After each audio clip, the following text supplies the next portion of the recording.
I crossed $100 million in net worth at age 31. I'm 35, significantly higher than that now. And I have the privilege of talking to lots of people who are at $1 billion plus. And so in this video, I want to break down a handful of themes that I've seen repeated that can make you significantly more successful. The rich buy time, the poor buy stuff, ambitious people buy skills, and lazy people buy distractions. As much as these seem like four different groups, it's really like you have these pairings. Rich people use money to buy time. Ambitious people use time to buy skills. And the reason it's ambitious people is because generational wealth isn't transferred through assets. It's not transferred through stuff. It's transferred through education. It's transferred through skills. And so there's this Sanskrit proverb that I love. If you have a good son, you don't need to accumulate wealth. If you have a bad son, there's no point in accumulating wealth. And so the idea that you're going to pass on your wealth to a child who doesn't have the skills makes it irrelevant, because fundamentally either it is a good son who has skills, and then if the son has skills, then whether you transfer the wealth or not makes the wealth itself irrelevant. And I find that there's so many things that are like this in wealth creation that you don't understand until you're on the other side of it, because the answers that you're looking for are not in your newsfeed. They are not in the distraction. And so the vast majority of lazy people that I've encountered continue to distract themselves because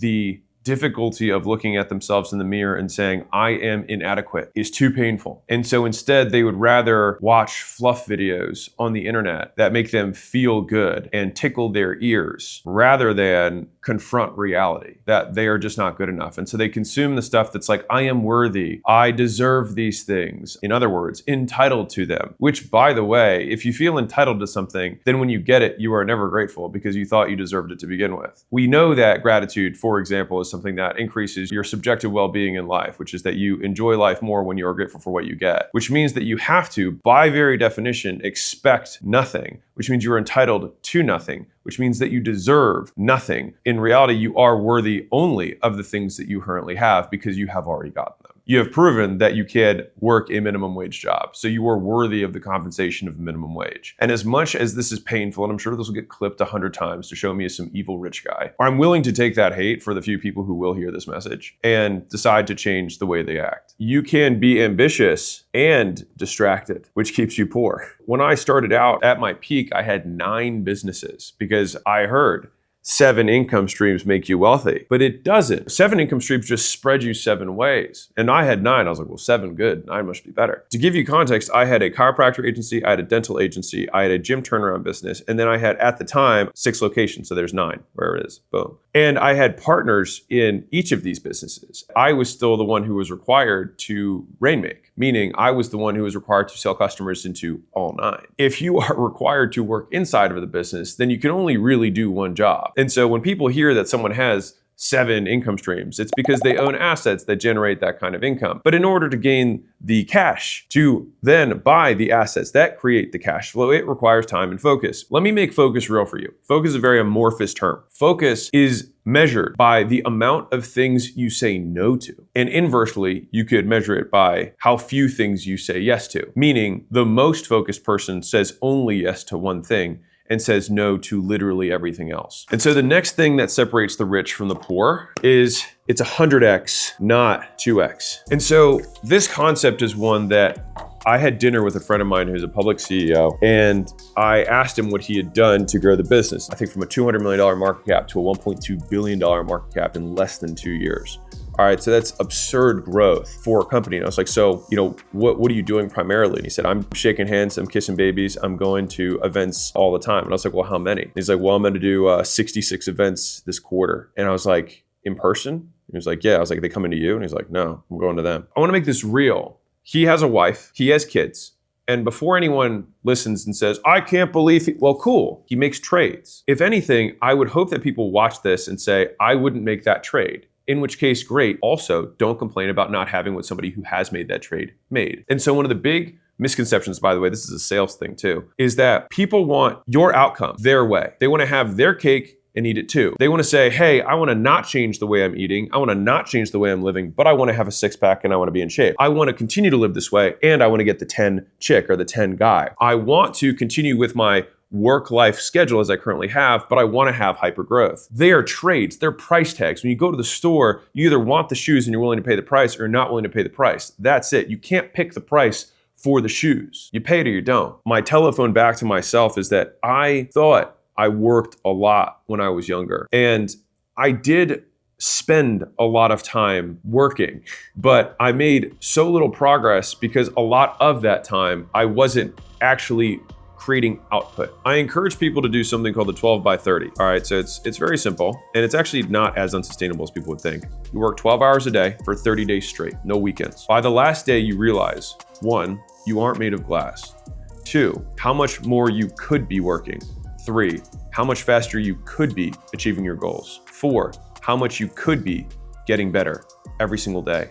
5, you don't need to work like this forever. But if you need to do it for a season or for a reason sometime in the future, you've got that gear in you. And 6, there are people who are working more than you who are beating you. And you get all of those lessons for the low price of getting more done in a month than you probably did last quarter. And so everyone, of course, you've got one side of people who are like, I work more than this now. And of course they don't. They obviously don't. And the thing is that people are like, well, I work like that, but I take a couple of days off. Right, that's the point, is that you have to push through it. Now, can you work 16 by 30? Sure. If you want to, you're welcome to work more than that. Because I've found that working 6 to 6 is kind of like what I do every day anyways. I'm on 12 by 100, in terms of how I think about working. And there's plenty of days that I work 15, 16-hour days because I get here at 5 or 6, and then sometimes we have an event, sometimes we have dinner, things like that afterwards, and it ends at 9. And that's where you have to be on, not just at the office, not just in front of your computer, but people actually demanding things of you on a regular basis all the time, being on camera. And I'll tell you that there are levels to this. Like working alone for a full day is not as exhausting as being on stage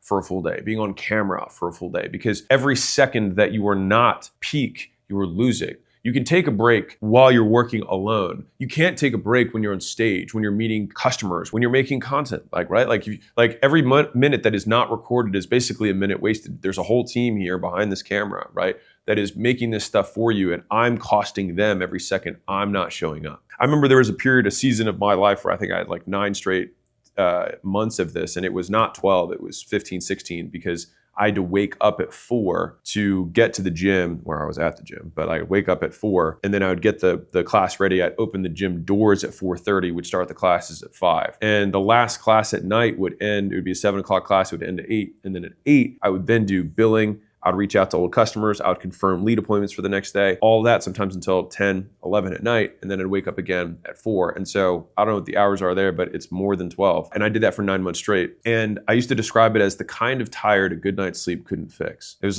tired. It was deeper than like one sleep. I needed like weeks to like basically come back to normal. And the thing is that I think it is valuable because you have to learn that you have that gear. I think that gives you supreme confidence when you're entering any new endeavor, because you know that you have acquired the trait of being relentless, that you do not relent, you do not let up, you do not stop until you get what you want. And you know that you can push through being tired or being underslept or being overwhelmed because you realize that you didn't die and that you've done this before. And so the difference between the newbie and the veteran is that the veteran looks on something and looks back on what they have done to get to that point and says, I've seen this before. This is another one of those. And that's why they don't have the anxiety. That's why they don't have the stress. That's why when they get on stage, they crush it. That's when the high pressure situation, they still breathe normally. Their heartbeat doesn't go up because they have done it before. And the only way that you can get to the point where you can say you've done it before is to do it now. And so I define work as volume times leverage. And so it's about how many times you do something and how much you get for each time you do it. In the beginning, you need to do a lot more of this, right? You do way more volume. Because of that volume, you gain skill. And then the leverage also increases. And so you get 100x the volume, which then over time builds skill, which then gives you more for what you put in. And then over time, that continues to increase your output. The thing is this concept of 100x, not 2x, has applied to so many different areas of my life. Like when I paid a large brand for insight into how I could grow my personal brand, when I decided to get into this game, I was like, hey, I'm not growing that fast. And he said, oh, well, pull up your social media profiles. And we pulled them up one by one. And he said, look at what you're doing, look what I'm doing. And he had genuinely been doing 10 times more volume than I was doing. And so he basically said, you're not doing enough volume. I then said, okay, that was clear as day. I need to do more volume. And the thing is when we did more volume, we got better at doing it. And so now we continue to do the same volume as I did in the beginning, which is 10 times more than when I started, but we get even more output. And then I had a different friend who talked to me, billionaire guy. He was thinking about getting into content. And he said, hey, I'm really not growing that fast. And I got to have the exact same conversation with him. But the thing is that this guy had done 100x, not 2x before in his life. It was just that he got to realize, like me, that it has been 100% domain specific. And so when he then, I showed him my Instagram and his, I showed him my TikTok and his, I showed him my YouTube and his. And I said, dude, I'm making 450 pieces a week. You're making 7. And he was like, got it. Like understood. He immediately got it because he had already learned that lesson in a different domain. I want to zoom out for a second. Right now is a period of time where I'm working really hard. I'm working a lot. I'll give you context as to what a lot is for me. So this year, the first 100 days of the year, I didn't have a day off. And so my time was only spent working. And so it's like, well, what's the difference between when you were, quote, working all the time when you're younger and working all the time now? Is that what I get done in a day is significantly greater than what I got done. And the quality of that work is also higher, because the thing is that you learn how to work. You get better at working the more you do it. And so a lot of people are like, man, I feel like I'm not that productive when I work. Like, what should I do? It's like, work more. Like, you work more until you get better at working. I remember when I was a legal intern at a company in France called Arkema, if you want to know how they say it. And I was a legal intern, and I was spending the whole summer there, which, by the way, they always try and like use and abuse interns. I was like, man, I'm working so hard. And I talked to one of these legal partners, and I only had one exchange with this particular legal partner who's, high up in the firm. And she said, oh, she was like, that's cute. You don't even know what work is. She said, you don't even know how to work. She's like, you spend time here. She's like, but you don't know how to work. And I just remember how dismissive what she said was. But I understood, I understand now, especially what she meant. It was like, you're spending a lot of time here, but you're not getting anything done. And it takes time, it takes reps to get better at working itself. And so that measure of focus, the equal opposite of distraction, is just how long you can stick with it. And I can tell you that me, from a very visceral perspective, when I work, there are many times, like, when you work and you're like, man, I feel like I like need a break. The thing is that break period for people who aren't as good at working might be like the rest of the day. And the better and better that I've gotten at working is that I can kind of whip my head back in and be like, confront, like, keep going.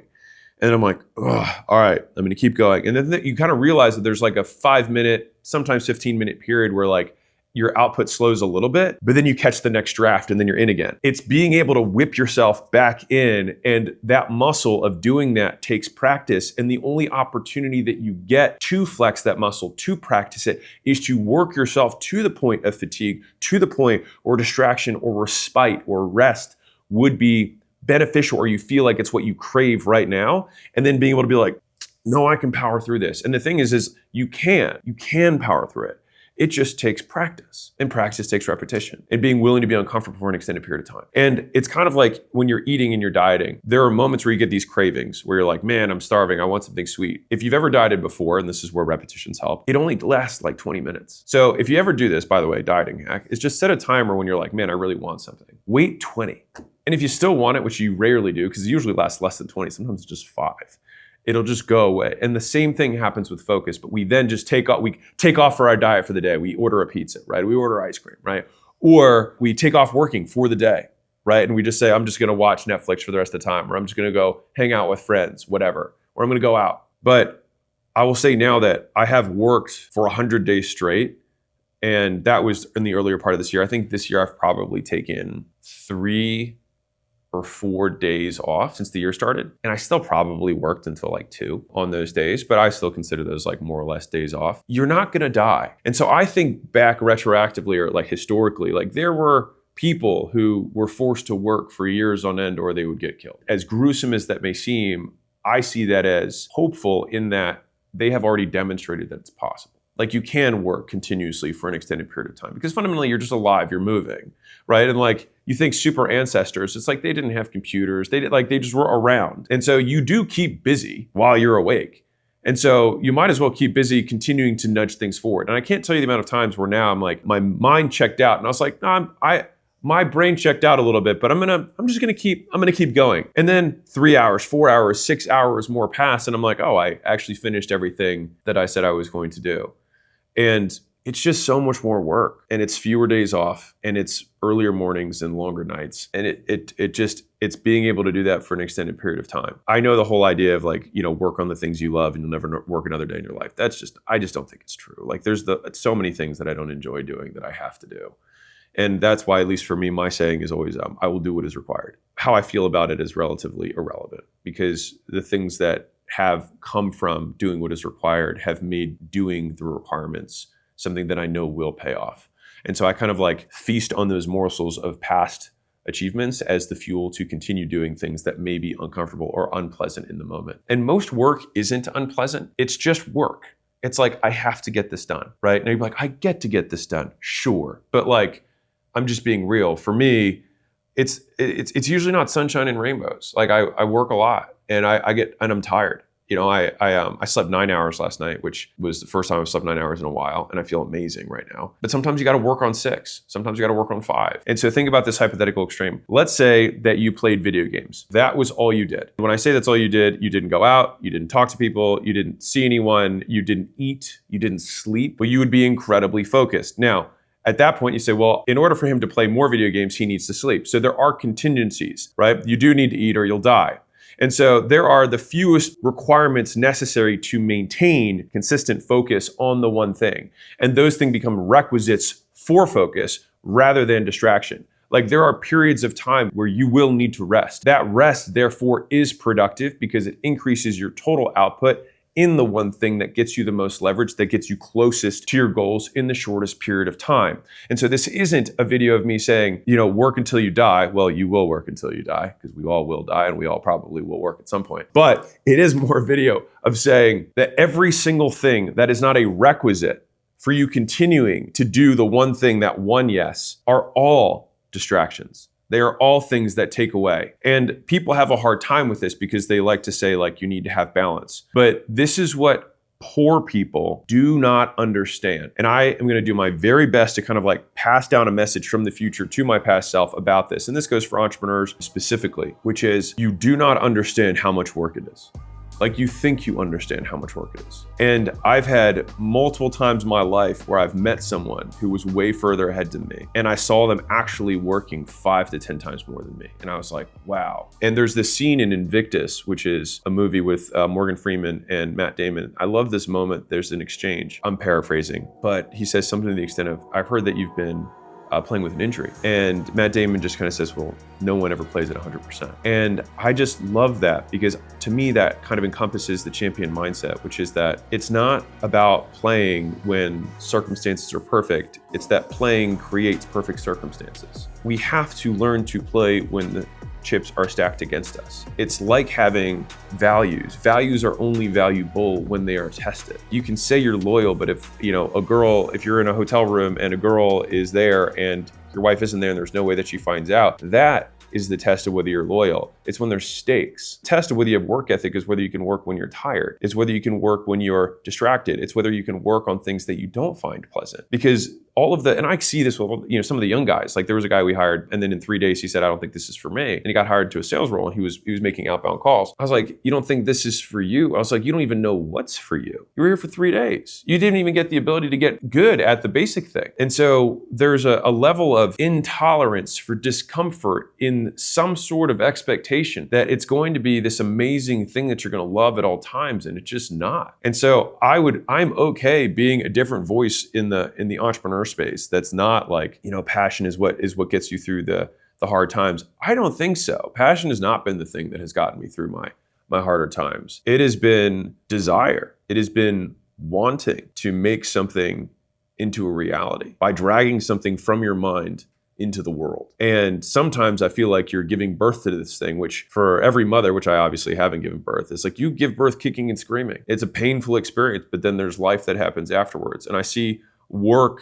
as very much labor. And we even use the same word. It's labor. It's work. It's painful. The pain is that like you're halfway through, I would imagine, and you're like, I still have to keep pushing because it's still not alive yet. It's still not out. And so I think learning to push through that, and this is the part that my friend was saying, where he's like, they don't get it. They don't get it. They think that I do one of these speaking events and they see my Instagram and they think, oh, okay, well, why is my brain not growing like that? He's like, well, I was in 5 different cities this week.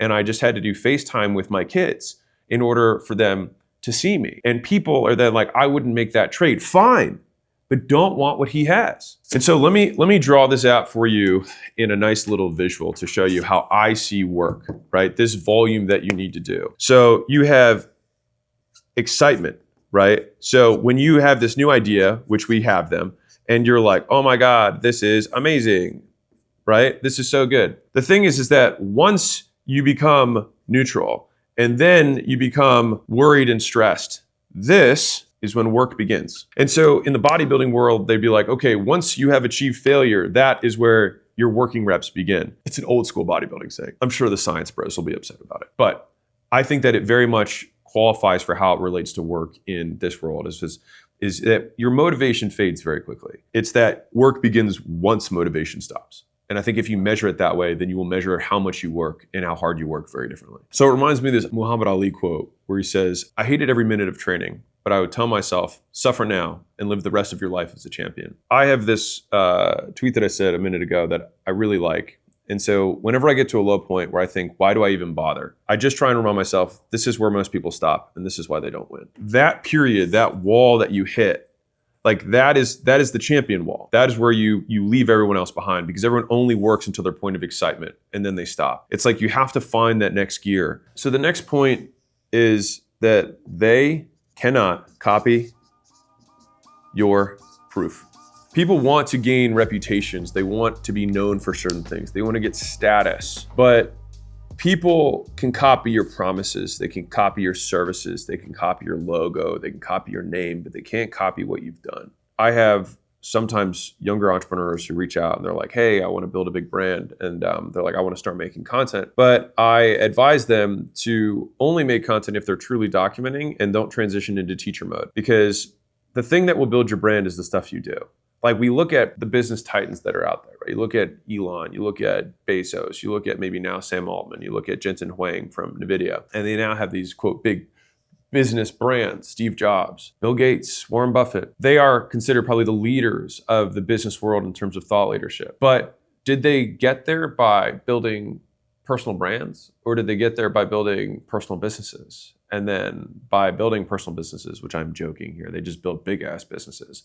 By extension, people wanted to know who was the person behind this big business. And then they built their credibility before they built their likability. Everyone wants to put the cart before the horse. Everyone wants to put they want to eat the pudding before they have the proof. Yeah, the proof comes before the pudding in the real world. In a world where anyone can say anything and get instant reach, trust is the thing that is the scarcity. That is the rare commodity. And so the idea is if you want to build a really big brand, then you want to index super hard on trust. And the way that people can trust you is that you do what you said you have done. The reason Mr. Beast videos worked is because he used his videos as proof. He didn't say, I am super knowledgeable. He said, look, I did something that no one else was willing to do. His first video that went viral was him counting to 1 million or something crazy. Right. And so he did something that other people were not willing to do. And so he just happened to have documented that thing. And so if you're like, well, how do I get proof? I'm so young. It's like, well, you just do epic stuff. And then people will be like, wow, he did epic stuff. This is interesting. And so it still requires epic amounts of work in order to do that. The reason that there's such a misconception about overnight success is that it's just that there's a threshold over which you are good enough that you go viral. All right. And so this is, call it like here is the viral moment. All right. So this is our viral moment right here. The thing is that we, the person, lived this whole life. What we in the public see is this moment, what happened since. And so we have the perception of overnight success. And this is why it's so difficult for people to wrap their heads around because they want to model what they see, not what occurred. And so we have to model what they did, not what happened. And so this fundamentally is the inputs. This is what they put in for a long period of time. What we see here is the output. This is what's visible. And so this is where it gets especially difficult for people trying to learn, is that most people get rich and then they get weird. And then what happens is people then try and copy what they do here, not what they did to get there. And so they copy the wrong stuff. They model the plateau, not the rise. So you don't get rich by flying on private jets. You get rich, then you can fly on private jets. And so a big thing that richer people do is that they will act with urgency. And I would say that this is just not even richer people. This is entrepreneurs specifically that I'm making this video for, is that they act with urgency. All right. And so you can tell in some ways how successful someone's going to be by how quickly they do things. The gap between thoughts and action. And so this is something I personally work on a lot, which is like how quickly between when I make a decision to do something does it actually occur? And you can improve your potency as a person, how powerful you are, by decreasing the gap between thoughts and action. Like if you think about the hypothetical extreme of this, the God figure, if you will, thoughts and reality are one and the same. He thinks planets and universes and they appear. And so that would be the ultimate demonstration of power, in my opinion. And so we can approximate that. We can get as close to that as we can by shrinking the time it takes between when we think and when we decide and then when we ultimately do. When you don't have any more information to collect in order to make a decision, then you make the decision. And you make the decision by eliminating alternatives. So like literally the word decide comes from decadere, which is Latin for to cut off. And so the question is, what thing are you eliminating by making the decision that you're going to make? And a really easy tactical thing is whenever you say I'm going to get this done by the end of the week, ask yourself, can I get it done by the end of the day? And that seems like a very small hack, but that increases your pace of progress by 7x. And so if you hear that, you're like, wow, 7x. It's like, yeah. And for that reason, there are people who are working 100 times faster than you. And I think that this is a really good cultural thing, which is you can just say end of day, not end of week, and not end of month, end of week. So in each of the instances, this is a 4x increase, this is a 7x increase, right?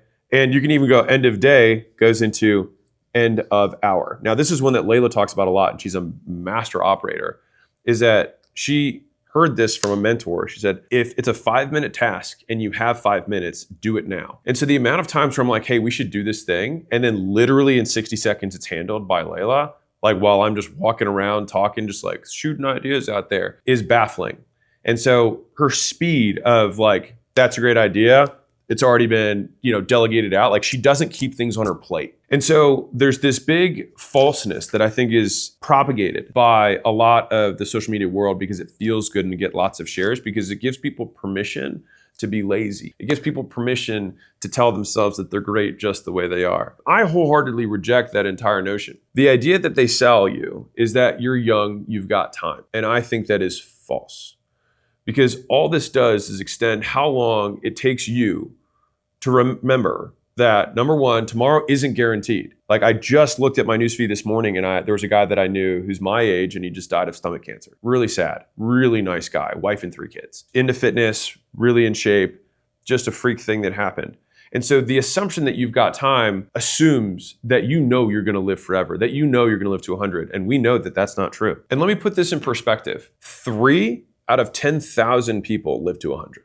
And so everyone has this assumption in their mind that they're like, yeah, I'm at 50, so I'm going to make it to 100. Yeah, well, you've got a 3 in 10,000 shot at doing that. Very unlikely. More realistically, you'll die at the median, which is 74 for men in the US, which means that at 37, you're actually at the halfway point, just in years. But if you adjust for the increase in speed of time, so the same reason that your kid at 5 years old thinks that something takes forever when you say it's going to happen next year, and when you're 40, something that happens next year feels like you blink your eyes and it's there, is that when you're 5, 1 year is 20% of your life. When you're 40, 1 year is 2.5% of your life. And so it very much in a real way is 9 times faster than it is for your 5-year-old. And so it's my belief that as we get older, we don't become more patient. Time just moves faster. And so if you adjust for that time speed, your midpoint isn't 37. It's closer to 21. And so this is also why, in my opinion, when you think back on your life, you have so much meat in the first 20 years, so much stuff happens, all these material life events. And it's because in that time period, it was half of your life. And then after that, everything happens real fast. And so what you have to realize is 1, tomorrow isn't guaranteed. 2, nothing is going to be easy. Just get over it. Every time you think, oh, this could look, just immediately skip to, oh, that's not true. There's something I don't know about that. Just skip to it. The faster you can train that muscle, that as soon as you have this FOMO, just slow down and realize that you don't know enough. 3, it takes time to get good. There's no one who's good at anything that was immediately good at it. And the people who are immediately good at it, I remember telling a professor, I was like, I've just naturally been good at languages. He was like, when you were a kid, did you have multiple languages in your household? And I was like, well, yeah, I'm bilingual. And he's like, what are you even talking about? Like you literally started with that. So of course languages are easier for you. And so the thing is that the people who have things that come naturally to them, they just only came because they forgot the work that generalized to the new skill. Once you realize that it takes time and repetitions to get good, then you also realize that the sooner you start, the sooner you get. And don't stop until you do. So let's assume you act with urgency, right? You've gotten that done. You've moved end of week to end of day. You've moved end of day to end of this hour. You moved end of month to end of this week, and you've massively increased the speed that you execute. Well, then you start running face forward into the fact that things are going to get really hard really fast. And so I will tell you this one is that hard is for now, not forever. And so the good thing about bad times is that they end. And the bad thing about good times is that they also end. And so whenever you're going through a good season, it's also a good reminder that this too shall pass. And so what ends up happening is that when you're in the hard time, that can give you that necessary respite. It can give you the end of the tunnel that you can look forward to. There's only 3 outcomes. You either quit, it gets easier, or you get harder. So think about that. Because no matter what, it always ends, but you only lose when you quit before you see it through. Because 2 out of the 3 outcomes get easier. Either it relents, the outside circumstance gets easier, like the hard thing moves, or you become harder, and then by extension, it no longer feels hard for you, which I'll make this real for you. Right now, think about the problems that you were stressed about 5 years ago in your business, right? Think about the things that you were dealing with, what you were stressed about. Now, think about you trying to solve those problems today. It's probably a joke to you now. You'd be like, well, yeah, obviously. It's not that those things became less hard, you became better. But here's where this gets really interesting for me. It just means that nothing is inherently hard to begin with anyways. We are just always inadequate. For me, I remember when I had 5 employees and I was like, man, it's so many people to manage. Or, I was like, where am I gonna, I have to manage cash flow. How do I do that? Or like, how am I going to get new customers? Like, how do I sell? I can't sell really expensive stuff. Like, what if someone gets upset, if I charge more, right? What if someone finds out I charged this much as though it's like something wrong? Like all of these things are just irrelevant to me now. Just so silly. Though for me at the time, they were difficult. And I can only imagine how inconsequential the problems that I deal with, growing hopefully $3 billion companies right now within the portfolio, compared to what Elon deals with having 6 multiple $100 billion companies. And I compare myself to that so I can always feel like I have a long way to go. But let me give you one thing that'll also give you a little bit of hope about these hard times, is that these hard times are also your best times, but only in reverse. And so let me explain what I mean by that. Think about the times when you were younger and you were in love and you were poor and you're like, man, those were the good old days. The thing is that when you were in that moment, it was stressful. You didn't know how you're gonna make ends meet, how you're gonna make rent, where you're gonna get food, whatever it is. You have these hard times, the hard times that you go through today, but these hard times become the good old days. And so we only see the truth when we look back. You have to go through them to get the perspective. And it's something that I try and remember on a regular basis that I'm going through the good old days. And if they're the good old days in the future, they might as well be the good old days today. So let me tell you a little bit about what it feels like throughout this entire process. Because if you are consistently growing, you are consistently in pain. That's why they're called growing pains, not growing joys. And if you have stress from growth, remember the alternative is that you can have stress from stagnation and you can have stress from decline, which fundamentally means that hardness and stress is a fact of life. You will always have stress, you will always have problems, and the largest problem of all, the largest stressor of all, is determining that having problems is a problem, is that being stressed means there's something wrong with you. But being stressed just means you're alive. Having problems just means that you are actually doing something. I'll tell you this story that I think can drive this home. And I think this is the path to fulfillment over comfort. So imagine you talk to the creator of the universe before birth and pick the person you get to become. You say, I want to be the most courageous. The creator replies and says, well, then I will give you monsters to terrify you so that you can conquer them. And you say, well, I want to be patient. And the creator replies, well, then I will make you work harder and longer so you can learn to wait. So then you say, I want to be wise. And the creator replies, then I will give you failures that will crush your spirit so you can learn the value of judgment. You then say, sounds like a rough life. Can you give me a good life? The creator replies, just like we measure the quality of a blacksmith by the strength of his steel, I measure you by what you are at the end, not the fire and the hammer it took to make you. A good life isn't a life that's easy. A good life is a life that makes you into a good person. And that, my son, is a hard life. And so I remember when I sold Gym Launch, there was a year that I more or less took off. I had all these kind of existential crises that I was going through because all I had been doing was just working. And then I hadn't put my head up to look around and smell the roses per se. The problem that I had was that when I was smelling the roses, I was miserable. I was very sad. And the sadness for me came from the thing that I had that was most reinforcing my life was the work that I was doing. That was the thing that I enjoyed the most. And so not having that actually created a huge loss for me. And so then I had to create, like, what am I doing? Like, why am I here, right? And so for me, that was when I created the hypothesis, or at least the thesis I have for my life, was that hard work is the goal. Is that nothing left in the tank, which I got from Jesse Itzler, which I love. Emptying the tank every day is the point. Because for me, those are the days that when I look back are the days that I feel the most fulfilled on. In the moment, you feel tired, you feel exhausted, you feel like you're bored, you feel like you don't want to do another repetition, you don't want to do another 2 hours, but another 2 hours, another repetition, another edit is what is required. Not what you want, but is what is required.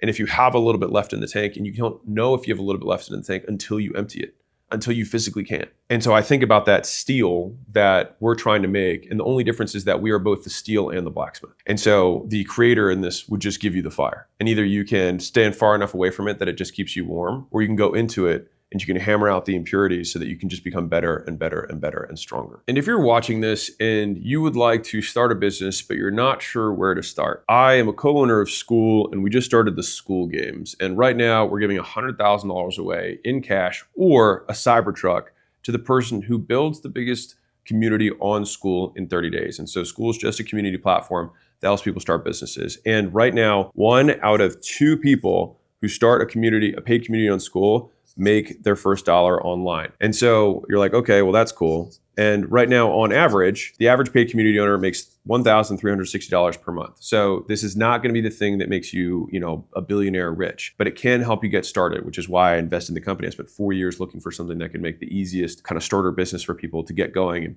especially starting online. The reason that we have this success rate, right? The reason that we have this very high success rate is that I meet every single week and onboard new people. So every Monday I'm on a call and I onboard, right now I think it's about 300 people per call that are on there. And so I answer questions live with everyone on there. And it's a lot of times it's the same faces. So while the calls are relatively small, I'd encourage you to come on. On top of that, I have kind of like step-by-step instructions of exactly what you need to do that the best community owners have done. And so you can just model the behaviors, just do this stuff. I don't explain psychology and triggers and NLP. It's just like, do this stuff. And this is what yields this outcome, right?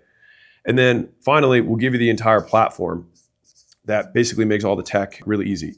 And so right now we've got people who are in foreign countries who don't speak English. I think there was a guy who won the games who's 15 years old. So I'm telling you, it's not rocket science. We've really taken a lot of effort to make it as simple as humanly possible. You don't need any other software to make this work. And so if that sounds at all interesting, the best part about all of this is that you can start absolutely free. And so we have the course, we have the calls, we have the platform, and we also have the community of other people. All right. And so you can start for free, you get 14 days. You can click the link, which is right here. Oops, other way around. School.com/games, start for free, and hopefully I'll see you on the other side. And so a big part of why this is so hard is that so few people want to go into the fire, right? And the fire could be entrepreneurship. The fire could be content creation. The fire could be starting a new product. The fire could be doing outreach and knocking on doors, or quitting your job and starting another job in a completely different industry. That's the fire. It's the thing that other people aren't willing to do. And they tell you not to do it because it helps them justify the risk that they chose not to take. It helps them feel better about the risks they aren't willing to make. I remember thinking about this at long length when I was younger, and I thought about the word exceptional, right?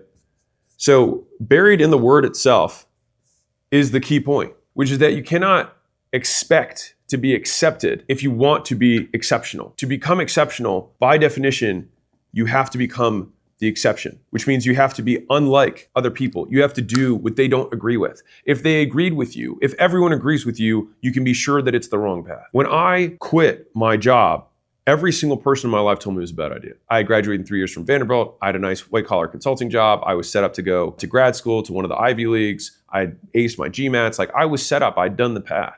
And so for me to quit and be like, I'm going to be a personal trainer for minimum wage at a gym, that was not a happy news for the vast majority of people that I knew. But the thing is that I've had those conversations multiple times in my life. When I ended up leaving the gyms and started the turnaround business, every person was like, you finally made this thing work. You finally, now we finally agree with you again. And it was right at the point where they accepted me that I was like, you know what? I think I want to do this other thing. And I'm going to sell all these gyms for basically nothing in 90 days to then start new.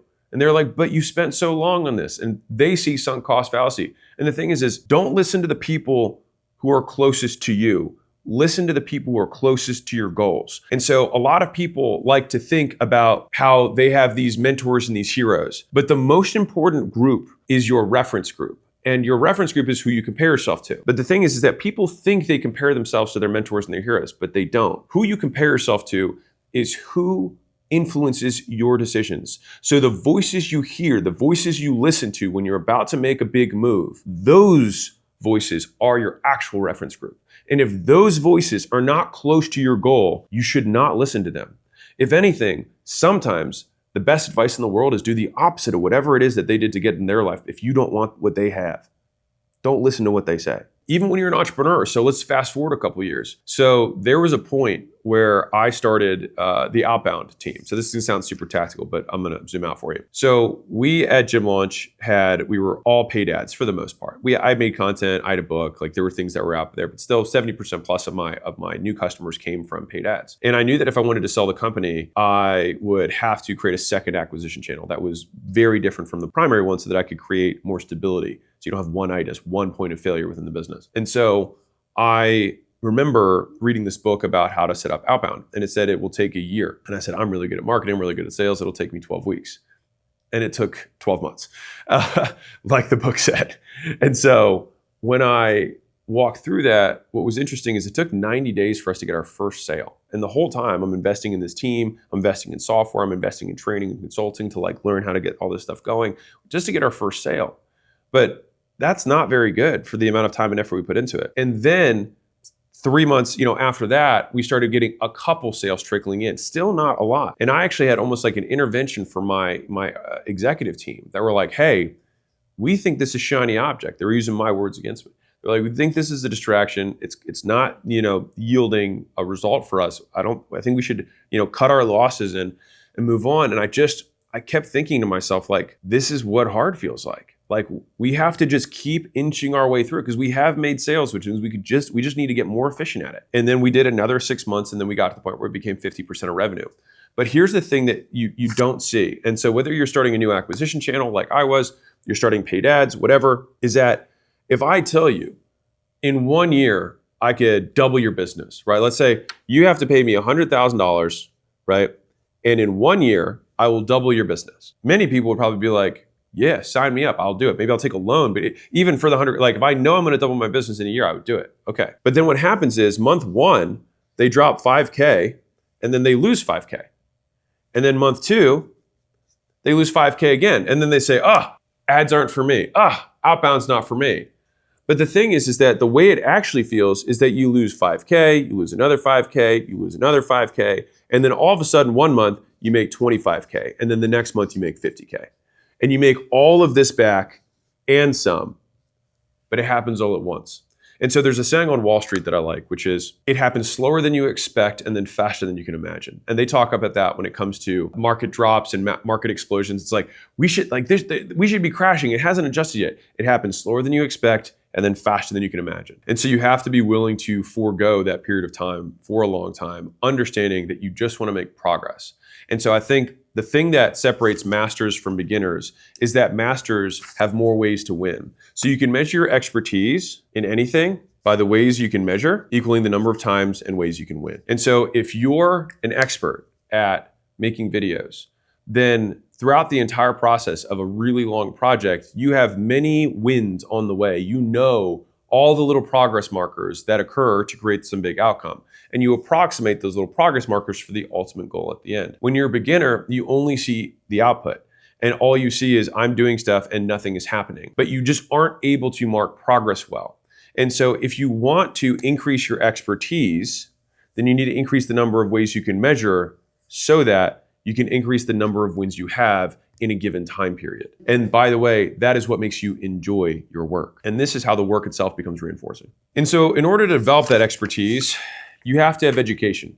And people think that education is expensive, but the only thing more expensive than education is not being educated. And so I would say that in my life, I spent more money than I could possibly imagine simply trying to acquire skills and relationships that would make me better.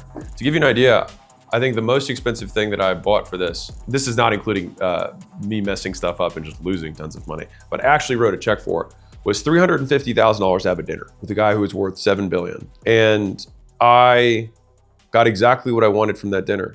And it was incredibly valuable for me. And he kept saying no. I offered 100K and then 200K and 250K and then 350K. And when we offered 350K, he said, fine, I'll just have dinner with you. And he didn't ask for the money. But I think he was just seeing that I was willing to spend the $350,000 for it.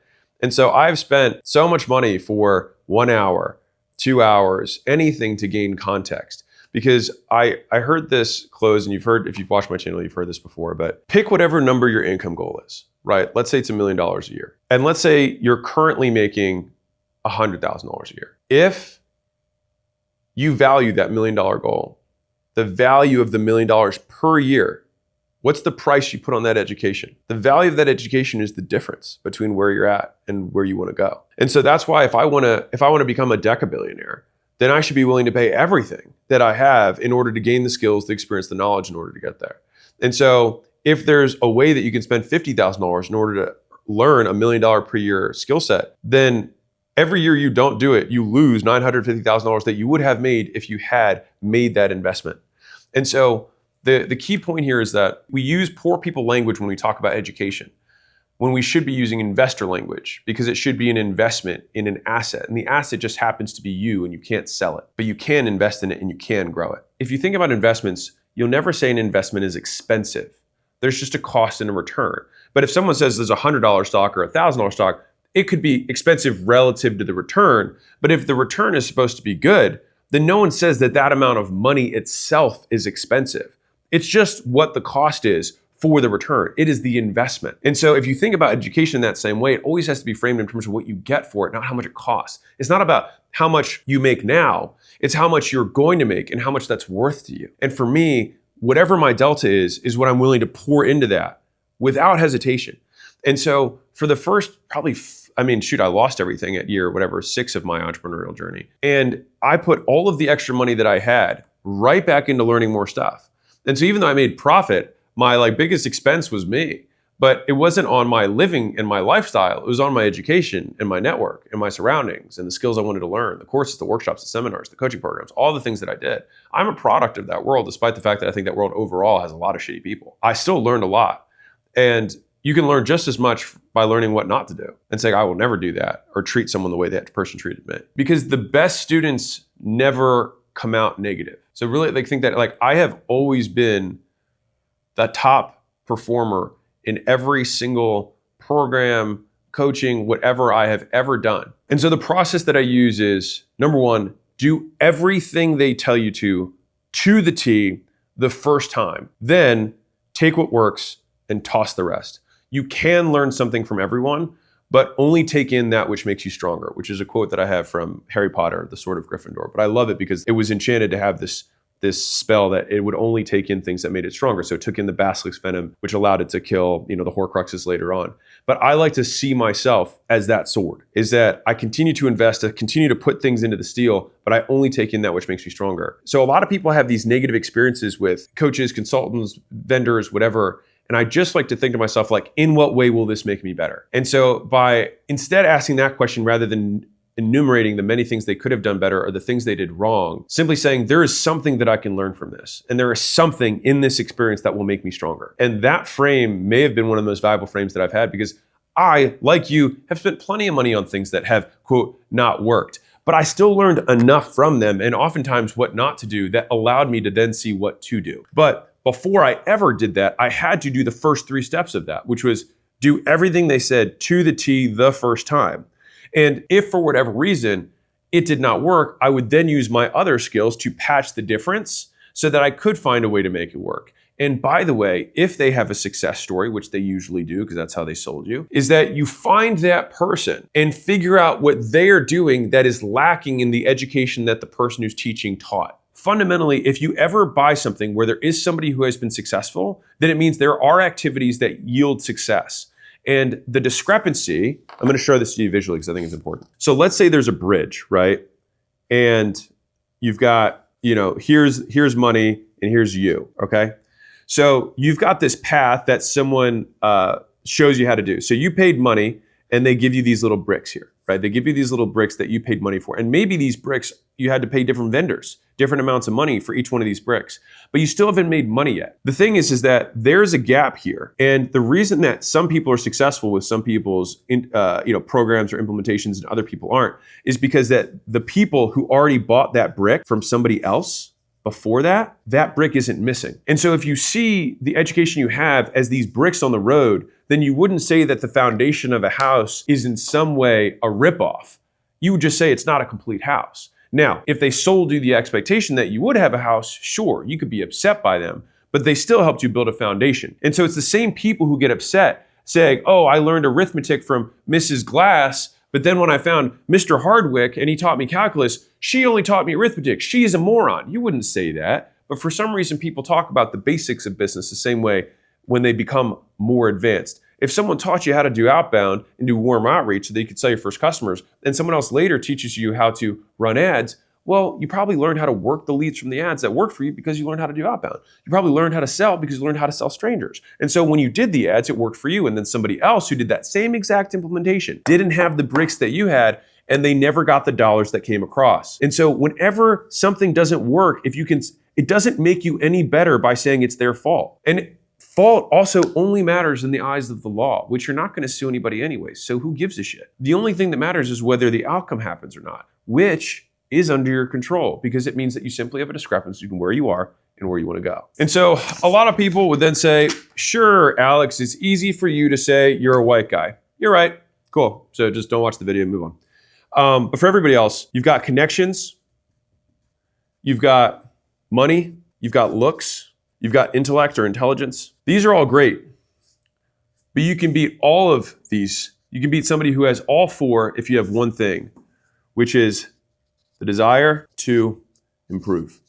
The insatiable desire to improve. No matter where you start, if you have this, it's hard to beat someone who improves every second of every day without stopping, without giving up. And so I have met people who have connections, money, looks, and intelligence.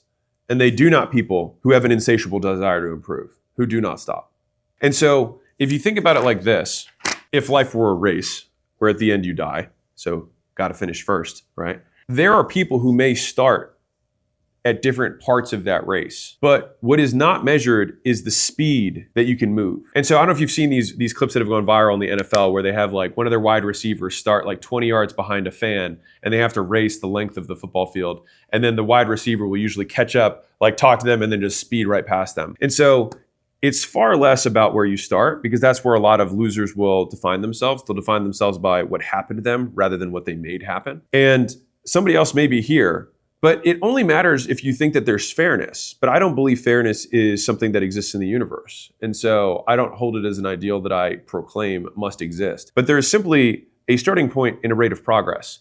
And the starting point you can't control, but the rate of progress you can. And so control what you can control. If education is a change in behavior, that's what you do. If you become educated, you do something different after you learn something. Then intelligence is rate of learning, which means that you can, in a very real way, influence. It's the rate of learning, the speed of learning.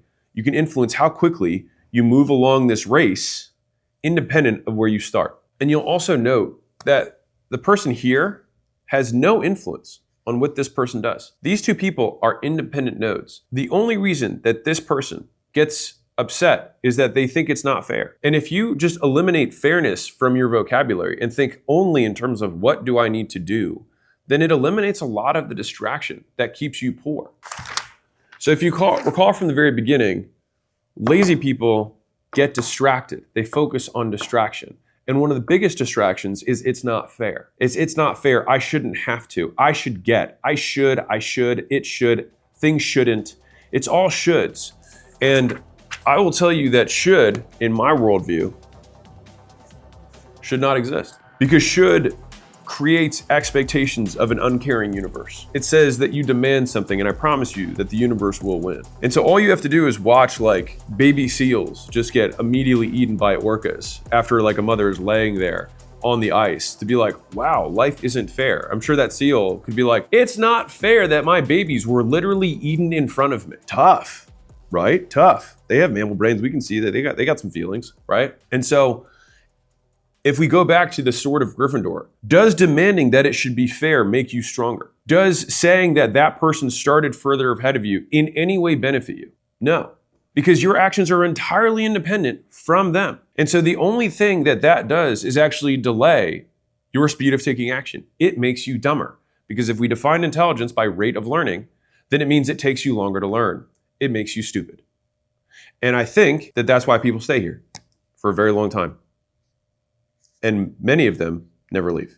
So what are the things that bad entrepreneurs talk about with good entrepreneurs? Is one of the excuses they'll make is that they will make preference excuses. They will make trade-off excuses. They will say, this is not worth the price, in which case, fine, but don't also want the thing. So for example, privacy is the price of fame. Loneliness is the price of ambition. Pleasure is the price of discipline. Novelty is the price of loyalty. Discretion is the price of trust. And so many people want the benefits of these traits, but can't afford the cost or the price. They're not willing to be discreet, but they want someone to trust them. They can't hold someone's secrets.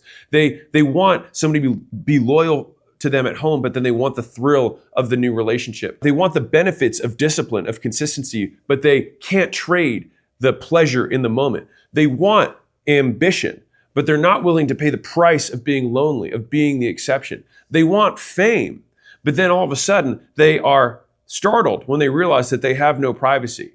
And so each of these things are trade-offs. And if you're not willing to make the trade, fine, but don't bitch about it. And I think part of it is that we have a hard time understanding to what degree. And so each of these ideals are not binary. It's not discretion, it's how much discretion you have. It's not novelty, it's how much novelty. It's not pleasure, it's how much pleasure. It's not loneliness, it's how lonely. And it's not hard work, it's how hard do you have to work and how long do you have to work. And so most people, and I think this is where a lot of the complaints come, is that they believe they're doing 10 out of 10 work, right? They're like, this is 10 out of 10 hard for me right now. But they're actually only doing 1/10 of the amount of work that it takes to get to this goal. And so they might be doing a 10 out of 10 work for a 100K goal, but they're doing a 1 out of 10 work for a $1 million goal. And I think a lot of that work comes down to being able to accurately assess reality and see what your actual discrepancies are and realize how much work you really have to do in order to get good at every one of those discrepancies. Because most outcomes don't occur until you've met all of the conditions, like a pipeline. All right, so let's say you've got this pipeline here and you've got these valves. These are the valves, you've got this water that's coming here, and let's say once you get all the way through, the water comes out the other side. These valves have to open. You have to open this thing, open each of these valves, and let's say you've checked off 3 of the 4 boxes. The water's still gonna be stuck here. You're still not gonna get the water through. And so the thing is that as much as you work, and you're like, but I did that, and I did that, and that didn't work, and that didn't work. It may have worked, it just might not have met every condition to get the outcome. And so if you think about life and outcomes that way, it gets a lot easier because it stops being emotional. You can simply say, there's a condition that I haven't met, and I have to figure out what that condition is. Rather than proclaiming that the universe isn't fair, or that you started further back, and that's why your effort hasn't resulted in it. Maybe this person only has to meet 3 of these, and you have to meet 4. Okay, well then I guess that means that you're gonna be better than them. Why is that a bad thing? It means that you're gonna develop more skills to achieve the same goal. Great.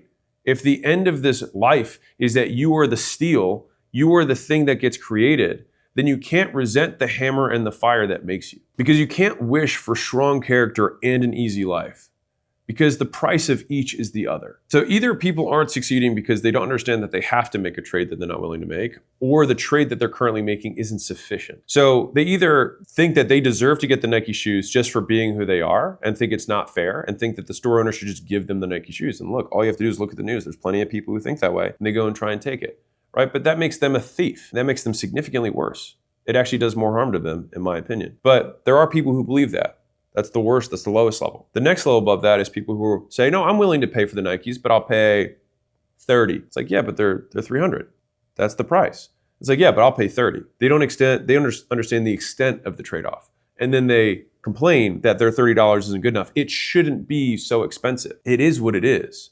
And so there's a saying that Layla and I say a lot internally. I'm like, it takes what it takes. And so if we want this thing, what often has to happen is you have to keep bidding. It's much more like an auction of a trade-off, because the real world, level 3, is that you see the Nikes and then you bid 30, and then you realize it's not enough. And rather than moan or put your thing down and walk away, you're like, 50? And you're like, 100? You're like, God. And so that is the pain, is being able to consistently reset the expectations and bid again and again and again until eventually you make it all the way through and you bid $300. You do get your Nikes. And then all of a sudden everyone says, must be nice to be born so naturally good. All you have to do, by the way, is watch some of my very first content pieces. And you think my very first content pieces are the podcasts that I made. The very first content pieces that I made for my gyms 13 years ago. And so it's like, man, you're so naturally good on camera. Watch those videos. Tell me if you think the same way. I had to take shots before the videos because I was so nervous about sounding stupid. And the fourth version, I would say like the highest version of this. So I'll break this down. So the 0 level of trade-offs is should. You just say you should get it for nothing. The next level is too much. So you say it's $30, but it's actually 300, and you say it should. The next level is bidding. So you bid. So you say 30, 50, 100, and you find out that you're insufficient and you keep going up. The final is source, which is where you determine the price. And this is often, in my opinion, where you create your reality. So it's continuing to hammer away at content, continuing to write drafts of the book before anyone else has seen it, because you are the one that holds a standard higher than everyone else's. Because no longer do you accept the approval of others as your litmus test.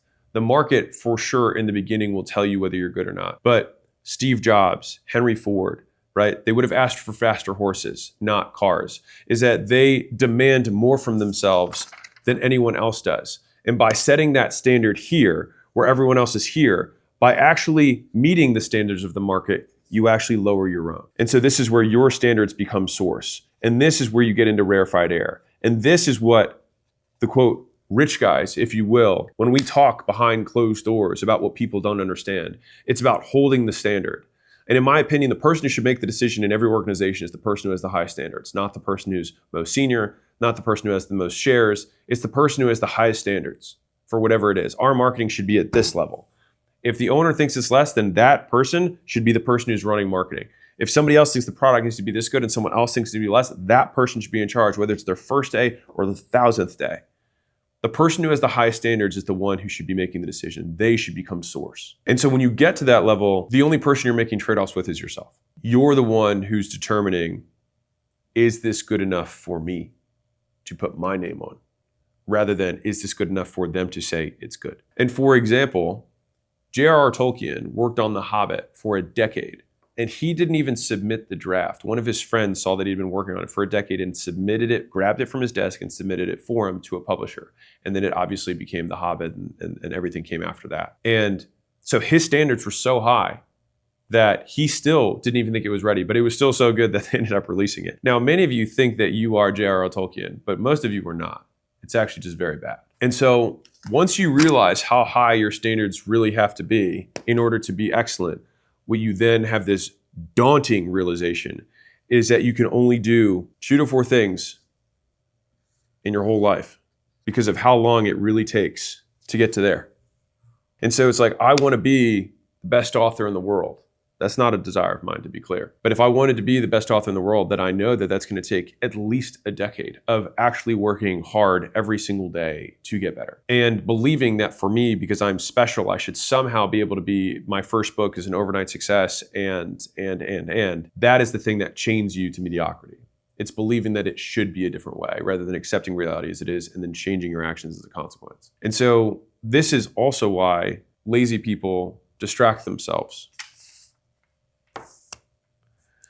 Because distraction makes you believe the lie that you can try 100 things and then figure out which one works. When the reality, any of them can work, but none of them will work unless you pick one to work on. And then that is you making it work. The vast majority of things with enough iteration can become success. It's just that people underestimate how many iterations they need to have. It's 19 drafts, not 2. It's 500 minutes of editing to make the video, not 50. It's making 1,000 phone calls every week for 2 years, not 2 months. And so most of the times It's just that our level of understanding, it's here. And this is where a lot of people get stuck.